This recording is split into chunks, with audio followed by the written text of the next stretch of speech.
최완기의 주간 아이티클. 안녕하세요. 최완기의 주간 아이티클 5회분입니다. 오늘은 새로운 맥북 프로와 관련해 애플 마케팅 수석부사장 필 실러의 이딴 실언들에 대한 소식, 애플 아이폰에 대한 소식, 삼성 갤럭시 S8에 대한 소식, 그리고 글로벌 스마트폰 시장에 대한 전반적인 소식 등 4개 뉴스들을 다뤄보기로 하겠습니다. 첫째로 애플 마케팅 수석부사장 필 실러의 새로운 맥북 프로에 대한 이딴 실언 소식입니다.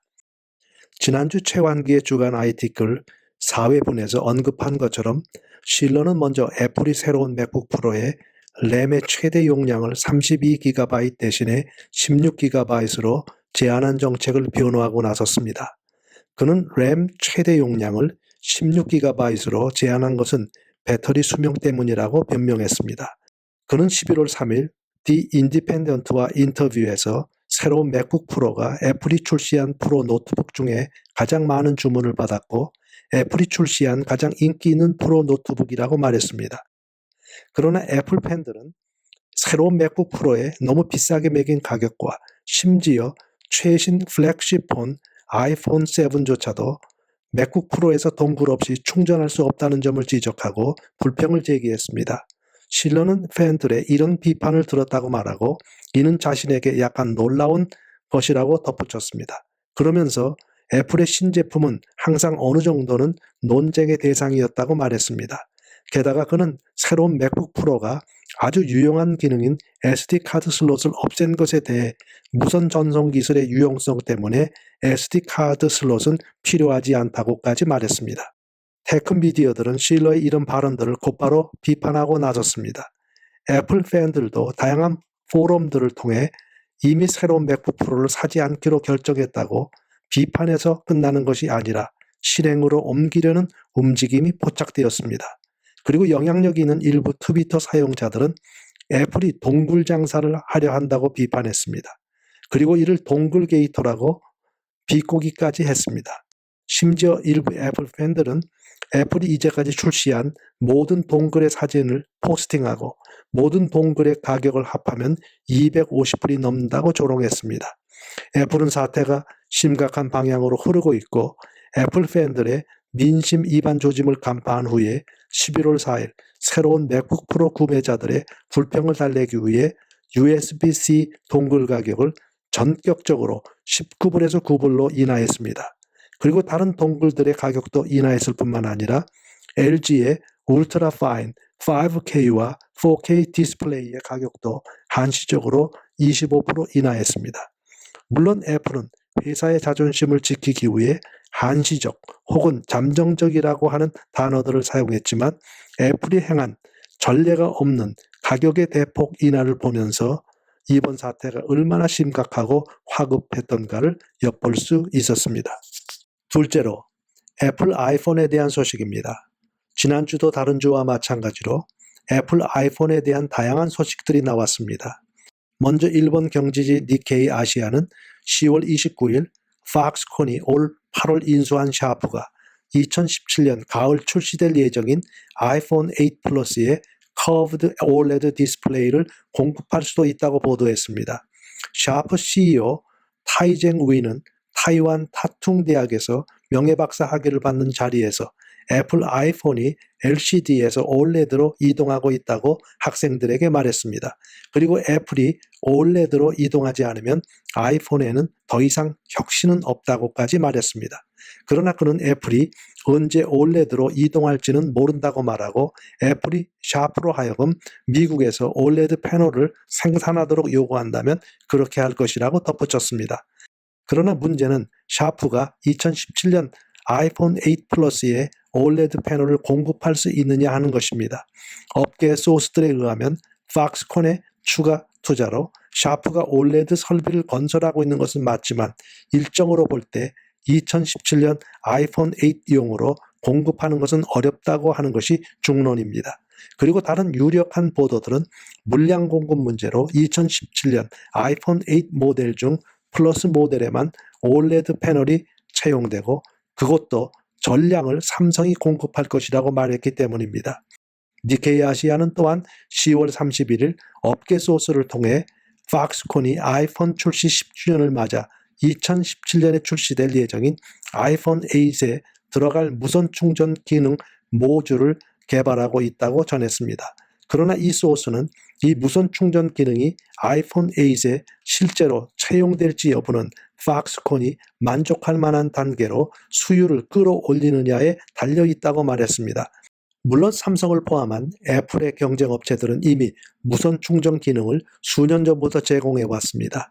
만일 애플이 2017년 아이폰 8에 무선 충전 기능을 제공한다면 이는 안드로이드 업체들보다는 뒤늦은 것이지만 아이폰 팬들에게는 아주 중요한 기능이 추가되는 것으로 환영할 만한 일입니다. 시장조사기관 스트레이트지 애널리틱스는 11월 4일 최신 데이터를 발간하고 2016년 3분기 애플 아이폰 점유율이 중국과 아프리카에서 판매 저조 때문에 점유율이 12.1%로 하락했다고 발표했습니다. 반면에 경쟁 OS인 안드로이드는 84.1%로 사상 최고치를 기록했습니다. 애플은 1년 전 아이폰 출하량 4,800만 대를 판매했지만 올 3분기에는 4,550만 대 판매에 그쳤습니다. 그리고 애플 아이폰에 대한 나쁜 소식은 이에만 그친 것이 아닙니다.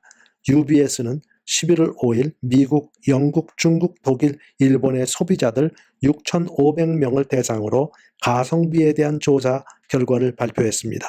이 조사 결과에 의하면 응답자들의 오직 20%만 애플 아이폰의 가성비가 좋다고 응답한 것으로 나타났습니다.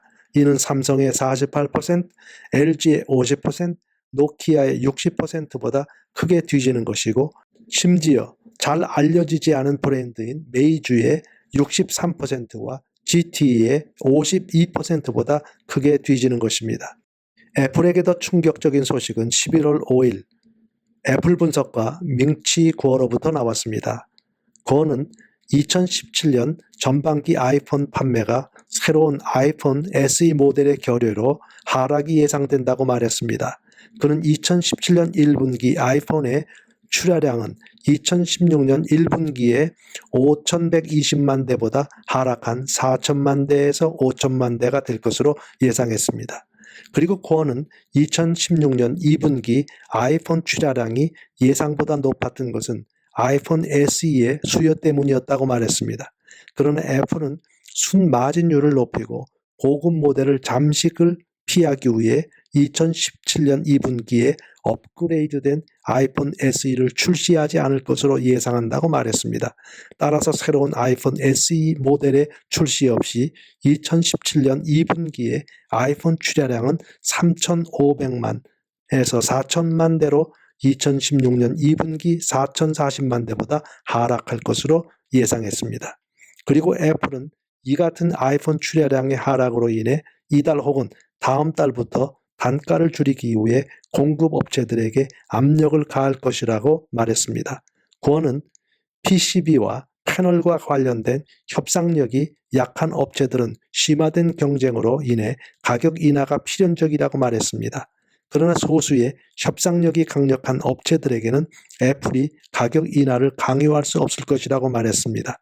예를 들어 삼성 같은 공급 업체는 DRAM과 NAND 플래시 메모리가 2017년 1분기까지 공급이 딸리기 때문에 삼성은 애플의 압력에 굴복하지 않을 것이고 심지어는 가격을 인상할 수도 있다고 말했습니다. 그리고 TSMC도 이미 생산 능력이 모두 예약되었기 때문에 애플의 가격이나 압력에 영향을 받지 않을 업체들 중 하나라고 말했습니다.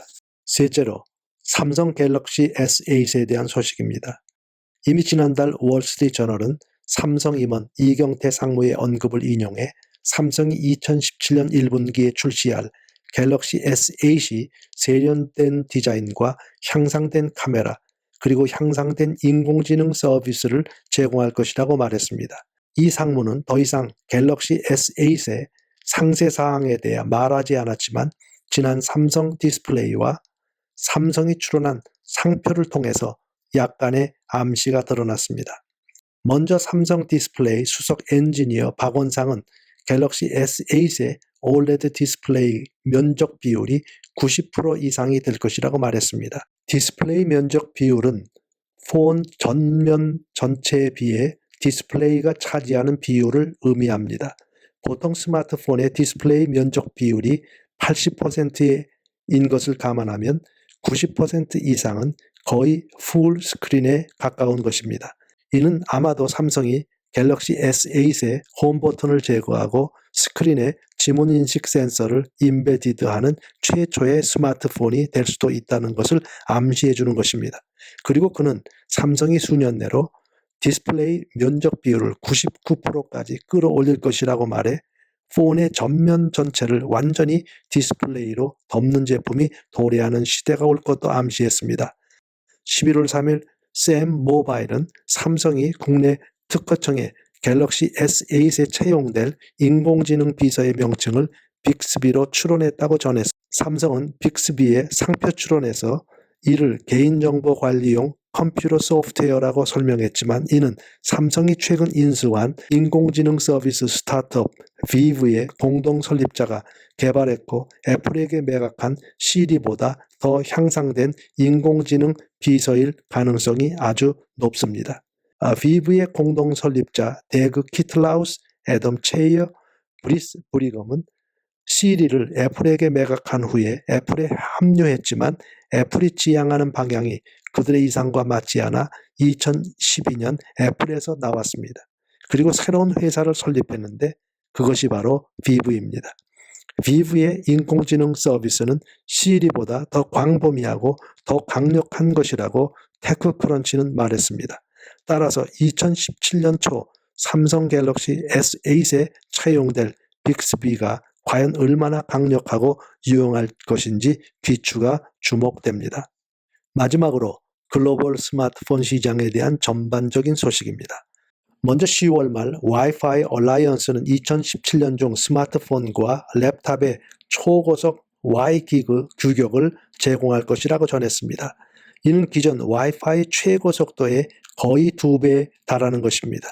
그러나 와이파이 얼라이언스는 Y기그가 오직 10m 내의 단거리에서만 작동할 수 있다고 말했습니다. 이는 라우터가 위치한 방에서만 초고속 인터넷을 사용할 수 있다는 뜻이고 따라서 와이파이 얼라이언스 마케팅 부사장 케빈 로빈스는 이를 인룸 기술이라고 말했습니다.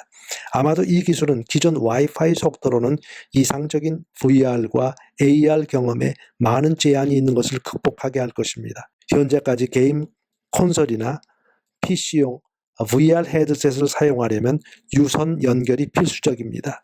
왜냐하면 기존 무선 규격은 VR 사용에 충분하게 빠르지 않기 때문입니다. 그러나 Y기그는 이런 문제를 해결해 줍니다.